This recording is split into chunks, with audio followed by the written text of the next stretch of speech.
ஓம் ஸ்ரீம் ஜெய் ஆஞ்சநேய மாகாளி அம்மாவே வணக்கம். கீதா பிகே அவங்க திரும்பவும் ஒரு கொஸ்டின் கேட்டிருக்காங்க நம்மக்கிட்ட. அவங்க சிஸ்டரோட ஜாதகம் அப்படின்னு சொல்லி ஒருத்தவங்களோட பர்த் டீட்டெயில்ஸ் கொடுத்துருக்காங்க. அந்த ஜாதகருக்கு கணவர் இறந்து விட்டார், மறுமணம் செய்யலாமா, எப்படிப்பட்ட வரன் அமையும் அப்படின்னு கொஸ்டின் கேட்டிருக்காங்க. அவங்க கேள்விக்கு பதில் சொல்லலாம் இந்த பதிவில். அவங்க பிறந்த விவரம் கொடுத்துருக்காங்க இல்லையா, அதை பார்க்கலாம். 17/11/1994 பிறந்திருக்காங்க. 3:49 PM பிறந்திருக்காங்க. மத்தியானம் பிறந்திருக்காங்க கோயம்புத்தூரில். 30 வயசு ஆகுது, 30 வயசு கம்ப்ளீட் ஆகிடுச்சு அந்த பெண்ணுக்கு. அந்த பெண்ணுக்கு கணவர் இறந்து விட்டார், மறுமணம் செய்யலாமா, எப்படிப்பட்ட வரன் அமையும் அப்படின்னு கொஸ்டின் கேட்டிருக்காங்க. சரி, அவங்க ஜாதகத்தை நம்ம ப்ரெடிக்ட் பண்ணி பார்த்துருக்கோம். அந்த ஜாதக விவரத்தை பார்க்கலாம். மேச ராசி, பரணி நட்சத்திரம், 3ஆம் பாதம். ஜாதக விவரம்: மீன லக்னத்தில் பிறந்திருக்காங்க. 2ஆம் இடத்துல கேது சந்திரன், 5ஆம் வீட்டில் செவ்வாய், 7ஆம் வீட்டில் ராகு புதன் சுக்கிரன், 7ஆம் வீட்டில் இல்லை, 8ஆம் வீட்டில் ராகு புதன் சுக்கிரன், 9ஆம் வீட்டில் குரு சூரியன், 12ஆம் வீட்டில் சனி. இதுதான் அவங்களோட ஜாதக விவரம். இப்போ நம்ம இந்த ஜாதகத்தில் ஒரு முக்கியமான கண்டென்ட் இருக்குது. அதனால தான் இந்த ஜாதகத்துக்கு நான் பலன் சொல்கிறேன், பதில் சொல்கிறேன் அவங்களுக்கு. என்ன அப்படின்னு பார்த்தோன்னா, இவங்க பௌர்ணமி யோகத்தில் தான் பிறந்திருக்காங்க. பௌர்ணமி யோகத்தில் பிறந்திருக்காங்க. குரு பார்வை லக்னத்திற்கு இருக்குது, செவ்வாய்க்கும் இருக்குது. 7ஆம் அதிபதியோட சுக்கிரன் இணைந்திருக்கார். ஆனாலும் கணவர் இறந்து விட்டார் அப்படின்னு எழுதியிருக்காங்க. சரி, அது ஏன் பௌர்ணமி யோகம் இந்த ஜாதகத்தில் இருந்தும் ஏன் வேலை செய்யலை, எதனால அவங்களுக்கு கணவர் இறந்துட்டாரு அப்படின்னு பார்க்கலான்னு இந்த ஜாதகத்தை நான் பார்த்தேன். பௌர்ணமி யோகம் இவங்களுக்கு வேலை செய்யலை. ஏன் வேலை செய்யலை? குரு பார்வை இருந்தும் ஏன் இவங்களுக்கு இந்த நிலைமை, கணவர் ஏன் இறந்துட்டாரு? குரு பார்வை செவ்வாய்க்கும் இருக்குது, லக்னத்திற்கும் இருக்குது. அப்புறமும் ஏன் இவங்களுக்கு இந்த நிலைமை, அதை பற்றி நம்ம இப்போ பார்க்கலாம். ஜாதகத்தை விரிவாக அலசி பார்க்கலாம். நம்ம இப்போது முதல்ல ஒரு ஜாதகத்தை பார்த்தோன்னே நம்ம லக்னம் ராசி அதைத்தான் பார்ப்போம்.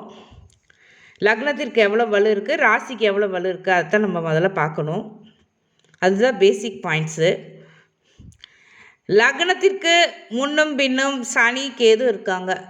லக்னம் பாவகத்திரி யோகத்தில் இருக்குது. ராசியில் கேது இருக்கார், ராகு கேது பிடியில் சந்திரன் இருக்கார். ராசி லக்னம் பாவத்துவமாகி இருக்கு. ராசியாதிபதி செவ்வாய் நீசமாகி இருக்கார். ஆனால் லக்னத்திற்கும் ராசியாதிபதிக்கும் குரு பார்வை இருக்கு அப்படின்னு சொல்லலாம். ஆனால் அங்கே அதுதான் ஒரு முக்கியமான பாயிண்ட்டு, நோட் பண்ண வேண்டிய விஷயம். 8ஆம் வீட்டிலேருந்து 1 டிகிரி விலகி தான் 9ஆம் வீட்டுக்கு வந்திருக்காரு குருவும் சூரியனும். 1 டிகிரி தான் வித்தியாசம். 1 டிகிரி விலகி தான் வந்திருக்காங்க. அவங்க ராகுவோட பிடிக்குள்ளே தான் இருக்காங்க குருவும் சூரியனும். இந்த ஜாதகத்தில் முழுதாக பௌர்ணமி யோகம் இல்லவே இல்லை. ராகு கேதுவோட பிடியில் சந்திரனும் சூரியனும் மாட்டிகிட்டு இருக்காங்க, மைனஸ் ஆயிருக்கு. சூரியன் குருவே அஸ்தங்கம் பண்ணியிருக்காரு. குருவினுடைய பார்வைக்கு வலு குறைவு, மிக மிக மிக குறைவு. அதுதான் இந்த ஜாதகத்தில் பெரிய மைனஸ். குரு பார்வை இருந்தும் இங்கே வேலை செய்யலை. பௌர்ணமி சந்திரனாக இருந்தும் அவரும் வேலை செய்ய முடியலை. ராகு கேது அதை மீறி பவர்ஃபுல்லாக இருந்து கட்டி போட்டிருக்கு. அதாவது பௌர்ணமி யோகத்தை பங்கமாகி இருக்கு ராகு கேதுவால். குருவினுடைய பார்வைக்கும் வலு இல்லாமல் செய்து விட்டது, வலு இழந்து விட்டது குருவுக்கும். அதுதான் பெரிய மைனஸ் இந்த ஜாதகத்தில். அதனால லக்னம் ராசி 2க்குமே சுபபலம் இல்லை அப்படின்னு தான் நம்ம எடுத்துக்கிடணும்.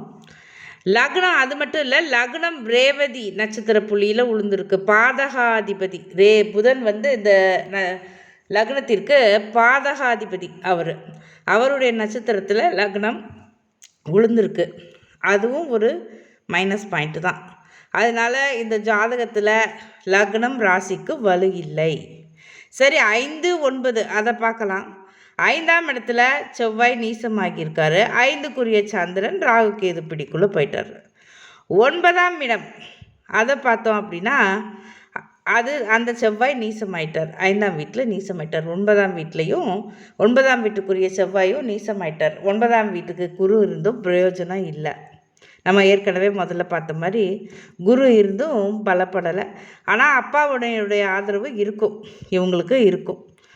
அப்பாவினுடைய ஆதரவு இவங்களுக்கு கிடைக்கும் அப்படின்னு எடுத்துக்கலாம். அப்படி இல்லை அப்படின்னாலும் இங்கே செவ்வாய் நீசமாகி இருக்கிறனால அப்பாவால், அதாவது என்ன சொல்கிறது, அப்பாவால் ஃபினான்சியல் சப்போர்ட் ஏதாவது இருக்கலாமே ஒழிய அப்பாவும் கூட சின்ன வயசுலேயே இழந்திருக்கிறதுக்கு வாய்ப்பு அதிகமாக இருக்குது இவங்களுக்கு. ஏன்னா இவங்க சூரிய தசையும் கிராஸ் பண்ணி வந்திருக்காங்க. அதனால் அப்பாவே இழந்திருக்கிறதுக்கு வாய்ப்பு இருக்குது. அப்படி இல்லைனாலும் அப்பாவோட உறவு சுமூகமாக இவங்களுக்கு இருக்காது. அப்பாவால் ஃபினான்சியல் சப்போர்ட் அது வேணால் இருந்திருக்கலாம். சரி, நம்ம அடுத்த விஷயத்துக்கு வருவோம். இவங்களுக்கு வந்து இப்போ 7ஆம் இடம் பாதகஸ்தானம், ரைட்டு, ஓகே. மீன லக்னத்திற்கு 7ஆம் இடம் பாதகஸ்தானம். அவர் 8ல் மறையலாம். பாதகாதிபதி 8ல் மறையலாம். அதுவும் நட்பு வீட்டில், சுக்கிரனோட வீட்டில். சுக்கிரன் ஆட்சி பெற்று இருக்காரு, அந்த வீட்டில் தான் மறைஞ்சிருக்காரு புதன். ஓகே, சுக்கிரன் ஆட்சி பெற்ற சுக்கிரனோடு இருக்கும் பொழுது ராகுவுக்கு யோகம் தானே அப்படின்னு சொல்லுவாங்க. ஆனால் யோகம்தான், ஆனால் அவர் 8ல் இருக்கார். அதனால் முதல்ல வந்து அது என்ன சொல்கிறது, அசுப பலன்களை கொடுத்துட்டு தான் அப்புறம் நல்ல பலன்களை கொடுப்பாரு. 8ஆம் இடம் மாங்கல்ய ஸ்தானம் இவங்களுக்கு. 8க்குரிய சுக்கிரன் அங்கே ஆட்சி பெற்று வக்ரமாகி இருக்கார். ராகுவோட கிட்டத்தட்ட அதை என்ன சொல்கிறது, ஒரு 11 டிகிரி இணைவுக்குள்ளே தான் இருக்கார். அதனால் அவங்க ராகுவோட அவர் கெட்டு போய் தான் இருக்கார் அப்படின்னு தான் எடுத்துக்கலாம். இவங்களுக்கு திருமணம் ஏன் ஆச்சு, இவங்களுக்கு இவ்வளோ மைனஸ் இருக்கே, திருமணம் எப்படி ஆச்சு அப்படின்னா, சந்திரனுக்கு 2ஆம் இடம் 7ஆம் இடம் சுக்கிரன் ஆட்சி பெற்று இருக்கார். அந்த ஒரு காரணம்தான். சுக்கிரன் ஆட்சி பெற்ற சுக்கிரனாக இருக்கிறதுனால அவருடைய காரகத்தை கொடுத்துருக்காரு அவர். அதுவும் அம்சத்துலேயும் அவர் குருவோட வீட்டில் இருக்கார். அதனால் அவருடைய அதை என்ன சொல்கிறது, அவருடைய பலத்தால் இவங்களுக்கு திருமணம் ஆகியிருக்கு. இப்போ ஆனால் கணவர் இறந்துட்டார். அவர் ஏன் இறந்துட்டார் அப்படின்னு பார்த்தோன்னா, அந்த 7க்குரிய புதன் ராகுவோட பிடிக்குள்ளே இருக்கார். முதல் பாயிண்ட்டு, 4 டிகிரி தான் வித்தியாசம். அது முதல் பாயிண்ட்டு. 2வது என்ன அப்படின்னு பார்த்திங்கன்னா, பாவ பலன்களை செய்யும் செவ்வாய் 4ஆம் பார்வையாக பார்க்குறாரு. பார்த்து தசை நடத்தியிருக்கார். அதுவும் எப்படி, பாதகாதிபதி நட்சத்திரத்தில் நின்று தசை நடத்தியிருக்கார். ஆயில்ய நட்சத்திரத்தில் நின்று செவ்வாய் தசை நடத்தியிருக்காரு. அவர் வந்து அந்த பாதகாதிபதி புதனை பார்க்குறாரு. 7ஆம் அதிபதியான புதனை பார்க்குறாரு. பாதகாதிபதியை பார்க்குறாரு. பாதகாதிபதி நட்சத்திரத்தில் நின்று தசா நடத்துகிறாரு. அவர் பாதகாதிபதியை பார்க்குறாரு. அது ஒரு காரணம். அப்புறம் ராகுவோட பிடிக்குள்ளே புதன் இருக்கார். இங்கே 8ஆம் இடம் சுத்தமாக கெட்டு போயிருக்குது. சுக்கிரன் ஆட்சி பெற்றிருந்தாலும் மீன லக்னத்திற்கு கொடும் பாவி சுக்கிரன். அவர் அங்கே ஆட்சி பெற்றிருந்தாலும் பாவ பலன்களை வலுவாக செய்வார், நிச்சயம் செய்வார். அவர் அதனால் மாங்கல்யத்தை பறித்து விட்டார். அதனால் அவங்களுக்கு கணவர் இறந்துட்டார் செவ்வாய் தசையில். செவ்வாய் வந்து இவங்களுக்கு நல்ல யோகத்தை செய்ய வேண்டிய தசா தான். குரு பார்வை இருக்குது. 9ஆம் அதிபதி 5ஆம் வீட்டில் தான் நிற்கிறாரு. நல்ல யோகத்தை தான் செய்யணும். ஆனாலும் இங்கே வந்து பாவ பலன்களை செஞ்சுருக்க அம்சத்தில் கூட குருவோட வீட்டில் தான் இருக்கார் செவ்வாய். ஆனாலும் இங்கே பாவ பலன்களை கொடுத்துருக்கார் இவங்களுக்கு. ஏன் அப்படின்னு கேட்டிங்கன்னா, இங்கே நீசம் பெற்ற செவ்வாய்க்கு குரு பார்வை இல்லை. டிகிரி வைஸ் கணக்கு போட்டோம் அப்படின்னா குரு இங்கே 1 டிகிரியில் இருக்கார். செவ்வாய் அங்கே 5ஆம் வீட்டில் 27 டிகிரி கடந்து நிற்கிறாரு. அப்போ அவருக்கு செவ்வாய்க்கு குரு பார்வை இருக்காது, முழுதாக இருக்கவே இருக்காது. அதனால இந்த பலன் செவ்வாய் வந்து முற்றிலும் பாவ பலன்களையே இவங்களுக்கு செஞ்சுருக்குது. அதுவும் இவருக்கு பாருங்கள், இந்து லக்னம் கடகம். அந்த கடகத்திலேயே செவ்வாய் நின்று யோக பலன்களை தருவதற்கு பதிலாக இப்படி மாரக பலனையும் கொடுத்துருக்கு. விபரீதம் 8ஆம் இடம் அப்படின்னாலே விபரீதம் தான். ஏதாவது நல்லது நடந்துக்கிட்டு இருக்கும்போதே விபரீதமாக ஏதாவது ஒரு கெட்டது நடக்கும், இல்லை கெட்டது நடந்துக்கிட்டு இருக்கும்போதே விபரீதமாக திடீர்னு ஒரு நல்லது நடக்கும். இதுதான் இந்த மாதிரி முரண்பட்ட பலன்களை மாற்றி மாற்றி செய்யும் 8ஆம் இடம். அதனால் அந்த 8ஆம் வீட்டில் புதன் இருக்கிறதுனால, அந்த புதனுடைய நட்சத்திரத்தில் நின்று செவ்வாய் தசை நடத்துனதுனால இவங்களுக்கு பாதக பலன்களை கொடுத்துருச்சு. செவ்வாய் தசை இப்படி இவங்களுக்கு ஒரு மோசமான பலனை கொடுத்துடுச்சு அப்படின்னு நம்ம எடுத்துக்கலாம். சரி, ஓகே. அடுத்து இவங்க மறுமணம் நடக்குமா அப்படின்னு கேட்டிருக்காங்க. மறுமணம் நடக்கும் இவங்களுக்கு. எப்படி சொல்கிறீங்க அப்படின்னு கேட்டிங்கன்னா, 11ஆம் இடத்தை பார்க்கணும். 2வது திருமணத்திற்கு 11ஆம் இடத்தை பார்க்கணும். இப்போ இவங்களுக்கு அடுத்து நடக்கக்கூடிய தசாவையும் பார்க்கணும். ராகு தசா நடக்க போகுது. ராகு 8ஆம் இடத்துல நின்று இருக்கார். அது ராகுவோட பிடியில் இருந்ததுனால தானே இவங்களுக்கு இப்படி ஒரு கோர சம்பவம்லாம் நடந்தது அப்படின்னு நம்ம சொல்லுவோம், நினைப்போம். ஆனாலும் ராகு சுபகிரகங்களோடு இருக்கும் பொழுது சுபகிரகங்கள் நல்ல பலனை செய்யவே முடியாது. அந்த சுபகிரகங்கள் பலம் இழந்துவிடும், நல்ல பலன்களை செய்யவே முடியாது. ஆனால் அந்த சுபகிரகங்களின் பலன்களை ராகு தனது தசாவில் செய்வார். ராகு 8ஆம் இடத்துல இருந்தாலும் அந்த சுபகிரகங்களோட பலனை செய்வார், நிச்சயமாக செய்வார். அடுத்து ராகு தசா நடக்க போகுது உங்களுக்கு. 11ஆம் இடத்து சனி 12ஆம் வீட்டில் ஆட்சி வீட்டில் இருக்கார். செவ்வாயினுடைய பார்வை 11ஆம் இடத்துக்கும் இருக்குது. அதனால் நிச்சயமாக இவங்களுக்கு செவ்வாய்ங்கிறவர் இன்னொரு அதாவது என்ன சொல்கிறது, மங்கல்யகாரகன்.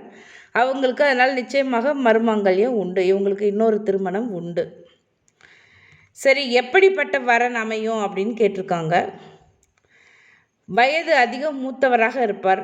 கொஞ்சம் அவருக்கும் திருமண விஷயத்தில் தடை தாமதம் வந்து திருமணம் நிறைய தட்டி போய் திருமணம் இல்லாட்டி ஏற்பாடு பண்ணி நின்று போயிருக்கும், அல்லது திருமணம் தட்டி போயிருக்கும், திருமணம் நடந்து கொஞ்ச நாள்லையே டிவோர்ஸ் ஆகிருக்கும். அந்த மாதிரி ஒரு வரன் நிச்சயமாக அமையும் உங்களுக்கு. இவங்கள விட வசதி வாய்ப்பு அதிகமாகவே இருக்கும். வேலையில் இருப்பார், இல்லாட்டி அதாவது என்ன சொல்கிறது, நல்ல ஒரு பணம் நிறையா புழங்கக்கூடிய இடத்துல வேலையில் இருப்பார், இல்லாட்டி உத்தியோகத்தில் இருப்பார், இல்லாட்டி தொழில் செய்வார். பெண்கள் அதிகம் உபயோகப்படுத்துகிற பொருட்கள் அது சம்மந்தப்பட்ட தொழிலில் அவர் இருப்பார். இங்கே இன்னொரு விஷயத்த நம்ம மறந்துடக்கூடாது. 8ஆம் வீடு அப்படிங்கிறது அசிங்கம், அவமானம், விபத்து, திடீர் பணம், திடீர் லாபம், அடுத்தவங்களோட பணம், எதிர்பாராத விஷயங்கள்லாம் எல்லாமே நடக்கும். அதாவது நல்லது கெட்டது மாறி மாறி மாறி இருக்கும். நம்ம எல்லாத்தையும் தான் ஏற்றுக்கணும். நல்லதை ஏற்றுக்கும் போது கெட்டதையும் நம்ம ஏற்றுக்க தான் வேணும். இங்கே ராகு 8ஆம் இடத்துல நின்று தசை நடத்தும் பொழுது, அதாவது என்ன சொல்கிறது, இங்கே சுபகிரகங்களோட பலனை அவர் வாங்கி செய்கிறதுனால இங்கே சந்திரன், சுக்கிரன், புதன், குரு அத்தனை சுபகிரகங்களோட பலனையும் வாங்கி கொடுக்கும் பொழுது எதிர்பாராத திடீர் அதிர்ஷ்டம்.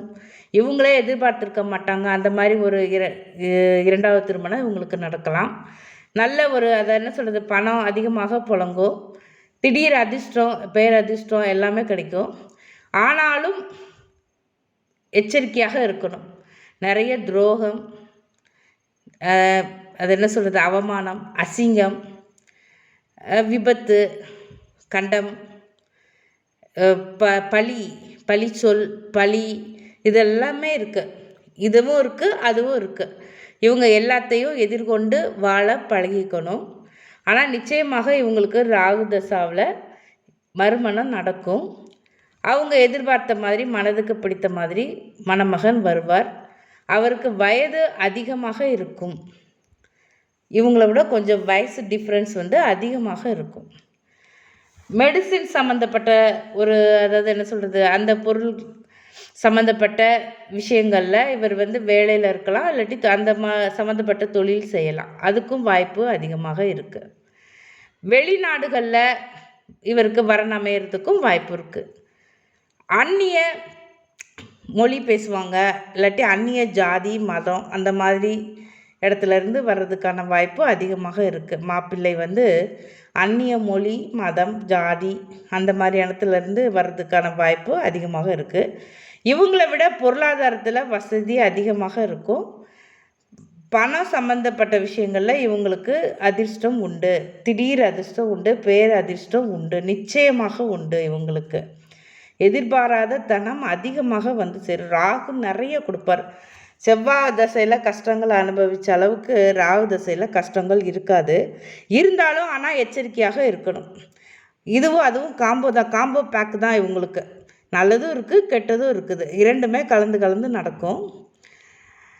இவங்களுக்கு அம்சத்தில் குரு உச்சமாகி இருக்கார். அதாவது லக்னாதிபதி குரு அம்சத்தில் உச்சமாகி இருக்கார். அதனால் அது என்ன சொல்கிறது, வாழ்க்கையின் பிற்பகுதி இவங்களுக்கு வந்து கொஞ்சம் ஒரு ஒரு அவங்க மனநிறைவான ஒரு நிம்மதியான சந்தோஷமான வாழ்க்கையை வாழ்வதற்கு ஒரு சிறிதளவு இவங்க ஜாதகத்தில் அதுக்கு இடம் உண்டு. அந்த யோகம் இவங்களுக்கு உண்டு.